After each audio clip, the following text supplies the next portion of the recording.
ఈ సంస్కరణలను ముందుండి నడిపిన గౌరవ కేంద్ర ఆర్థిక మంత్రి శ్రీమతి నిర్మలా సీతారామన్ గారి కృషి ప్రత్యేకంగా అభినందనీయం. జిఎస్టి మండలి 56వ సమావేశంలో వాటిని ఆమోదించింది.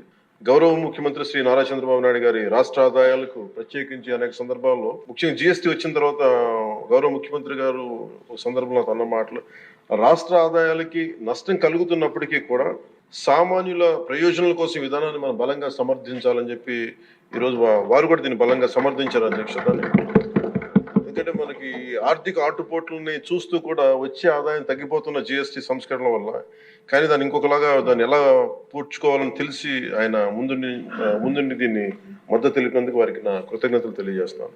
ఈ చారిత్రాత్మక సంస్కరణలకు మద్దతు తెలిపిన తొలి రాష్ట్రంగా నిలిచింది నారా చంద్రబాబు నాయుడు గారి నాయకత్వంలోని ఆంధ్రప్రదేశ్ ప్రభుత్వం.